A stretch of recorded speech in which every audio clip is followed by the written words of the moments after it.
గుడిమల్కాపూర్ కూరగాయల మార్కెట్లో రీటైల్ కూరగాయల వ్యాపారుల ఆందోళన. హోల్సేల్ వ్యాపారులు 5 కిలోల నుండి 10 కిలోల చొప్పున కూరగాయలను అమ్మడం నిబంధనలకు విరుద్ధం. కూరగాయలు అమ్మేవారికి కిలోకు కేవలం రూపాయి చొప్పున రీటైల్ మార్కెట్ ఏర్పాటు చేసినట్లు రీటైలర్స్ ప్రతినిధి జయరాం తెలిపారు. దీనికి విరుద్ధంగా కమిషన్ ఏజెంట్లు తమ కుటుంబాలను పోషించుకోవడానికి కూరగాయలను రీటైల్ చేస్తున్నారని, అలాగే రీటైల్ మార్కెట్లో దుకాణాలను ఏర్పాటు చేస్తున్నారని కూరగాయల రీటైలర్లు ఆందోళన వ్యక్తం చేశారు. మార్కెట్ అధికారులు స్పందించి తమకు న్యాయం చేయాలని డిమాండ్ చేశారు. అలాగే చిల్లర్ వ్యాపారులపై చర్యలు తీసుకోవాలని హోల్సేల్ వ్యాపారులు డిమాండ్ చేశారు. 3 కిలోలు అమ్ముతున్నారు.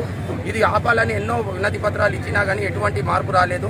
మా మార్కెట్ అసోసియేషన్ తరఫున ఈ 10 రోజులు మేము నిరసనగా ర్యాలీ జరుపుతున్నాము. అది కాని పక్షంలో ఉన్నత అధికారుల దాకా, మార్కెటింగ్ మినిస్టర్ దాకా కూడా మేము వెళ్ళవలసి వస్తుంది. అందుకే ఇప్పుడైనా కానీ హోల్సేల్ అధికారులు, హోల్సేల్ కమిషన్ ఏజెంట్లు మరియు అధికారులు, మార్కెట్ అధికారులు ఈ చిల్లర వ్యాపారాన్ని గుడిమల్కాపురం చేస్తే కానీ మన అధికారులు వారిపై వాళ్ళ లైసెన్సులు రద్దు చేసి వాళ్ళపై కఠిన చర్యలు తీసుకోవాల్సిందిగా మేము అధికారులకు కూడా విన్నవించాము. అలాగే చాలాన్లు కూడా వాళ్ళకు విధించవలసిందిగా కోరుతున్నాము. వాళ్ళు ఏ మొండనైనా కానీ, ఏ నంబర్ అయినా కానీ పట్టి ఇచ్చి వాళ్ళ లైసెన్స్లో రద్దు చేసి వాళ్ళ మీద చాలాన్లు వేసి వాళ్లకు సహకరించగలరని, మా యొక్క ర్యాలీని గౌరవించగలరని కోరుతున్నాం. మీరు అధికారుల దృష్టికి తీసుకెళ్లేరా? అధికారుల దృష్టికి దాదాపు 3 సంవత్సరాల సమక్షంలో, పాలక మండలి సమక్షంలో కమిషన్ ఏజెంట్లు రాతపూర్వకంగా రాసి ఇస్తేనే మేము బయటికి వెళ్ళాం. రీటైల్ మేము కూడా లైసెన్స్లు రద్దుపరుస్తామని హామీ ఇచ్చినారు. అధికారులు ఏమంటారు? ఇప్పుడు అధికారులు దానికి ప్రాసెస్ ఉంటుంది, అది ఉంటుంది అని కొద్దిగా కాలయాపన చేస్తున్నారు, చేస్తలేరు. ఇప్పటికైనా మించిపోయేది లేదు. ఇప్పటికైనా చేస్తే వాళ్ళ దగ్గర మార్పు వస్తుంది. మా రిటైల్ వ్యాపారస్తుల బతుకులు దగ్గర ముంగటికి పోతే మా పొట్టలన్నీ ఎట్లా కొడుతున్నారంటే పరోక్షంగా కొట్టిపడేసేస్తుంది. దాన్ని నివారించాలి. అధికారుల బాధ్యత, కమిషన్ ఏజెంట్ల బాధ్యత, హమాలీ సోదరుల బాధ్యత. మా పాత్ర ఏమున్నదో ఆ పాత్రకు తగ్గట్టు మాకు హెల్ప్ కావాలి మార్కెట్ యార్డ్ నుంచి. దాన్నే మేము కోరుకుంటున్నాం. దానికి తప్పించి ఏం కోరుకుంటలేదు. మార్కెట్ యార్డ్లో చిల్లర వ్యాపారం బంద్ జరగాలి. బస్తాలు కోసి అమ్మకూడదు. రైతు పేరు చెప్పుకొని చిన్న చిన్న పాకెట్లు తీసుకొచ్చి ఇవి రైతు తెచ్చిడు అని అమ్మే ప్రయత్నం జరుగుతున్నది. కాబట్టి ఏ ఒక్క రైతు కూడా చిన్న చిన్న పాకెట్లు తీసుకొచ్చి అంత ఓపిక రైతుకు లేదు.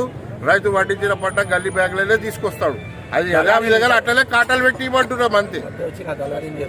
నుంచి 5 పైసల నుంచి చేసుకుంటూ వచ్చినాం. ఇప్పుడు సంచికి 10 రూపాయలు అయ్యింది. 10 రూపాయలు ఇచ్చిన వాళ్ళకి ఇంకా తక్కువనే ఉంటుంది. మాకు వెళ్తలేవని మేము బాధపడుతున్నాము. వాళ్ళకి 10 రూపాయలు ఇచ్చినా మాకు సరిపోతలేము. వాళ్ళకు ఒక్క సంచి వెనుక 40-30 రూపాయలు తీసుకుంటున్నారు.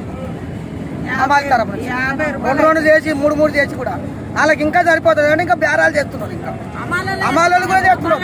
ఎక్కువ మట్టుకైతే రేట్లు ఎవరు చేస్తున్నారు కానీ అమ్మాయిలు వచ్చి చేస్తున్నారు. సంచికి ఎంత అడుగుతారు? సంచికి 10 రూపాయలు. ఒక్క టమాటా బాక్స్ కు 10 రూపాయలు. మళ్ళీ ముట్టి అంట 2 చేతుల నిండా తీస్తాం. మొత్తం మాకు లాస్ అయిపోతున్నాం. అక్కడ ఏమన్నా రూపాయలు చేస్తున్నాం. 10 రూపాయలు అమ్మాలి. రూపాయలు చేస్తున్నాం. లాస్ అయిపోతున్నాం. అంటే దీనికి ఒక ఫిక్స్ రేట్ ఉంటుంది కదా మార్కెట్ తరఫు నుంచి. ఒక ఫిక్స్ 5 రూపాయలు 6 రూపాయలు ఫిక్స్ రేట్ తీసుకొని అమ్ముతారు. తీసుకొని